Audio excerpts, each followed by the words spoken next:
Parliament Speaker has had to explain his ruling that Rogue Minister Meka Whaitiri is allowed to stay in Parliament, despite the Waka jumping law designed to boot MPs out for switching teams. Adrian Rurafe says Whaitiri's so-called resignation from Labour was not a resignation at all. But his political editor Jenna Lynch explains he won't release the letter she sent him, and neither will Whaitiri.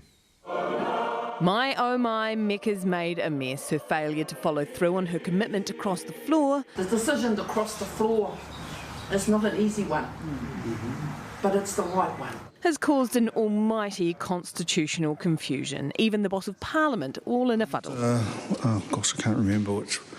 Trying to explain why Meka Whaitiri is still an MP. Nobody can. This is an unholy circus. Strap in, let's get technical. The law says an MP seat becomes vacant, i.e. they must leave Parliament, if the MP ceases to be a parliamentary member of the political party for which they were elected.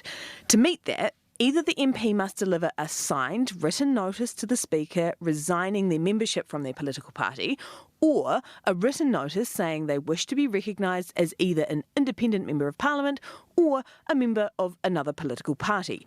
Meka Whaitiri expressly said she'd done that in her announcement yesterday. I have officially notified the Speaker that I have resigned from the New Zealand Labour Party and have joined Te Pāti Māori.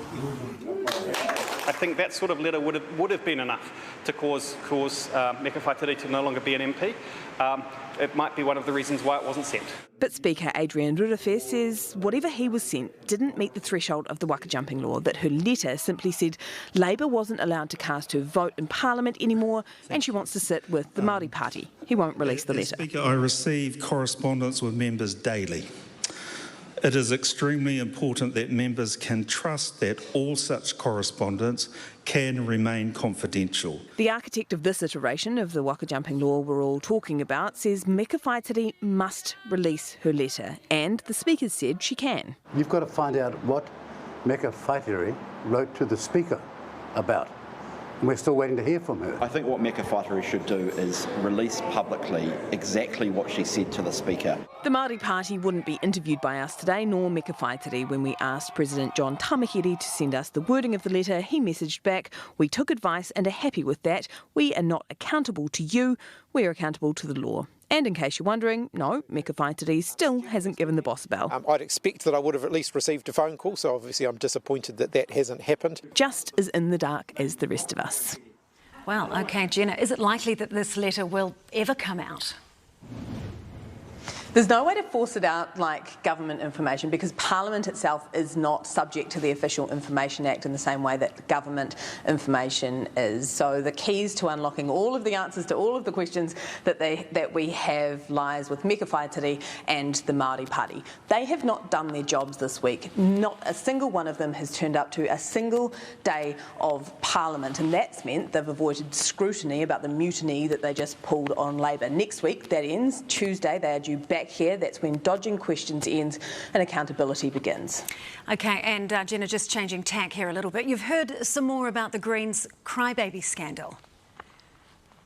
That's right. Elizabeth Kirikiri, the MP accused of calling one of her colleagues, Chloe Swarbrick, a crybaby in the wrong group chat, is due to break her silence. Newshub understands she is going to address the party membership on a Zoom meeting tomorrow night. We've also heard a little bit more about the investigation into her.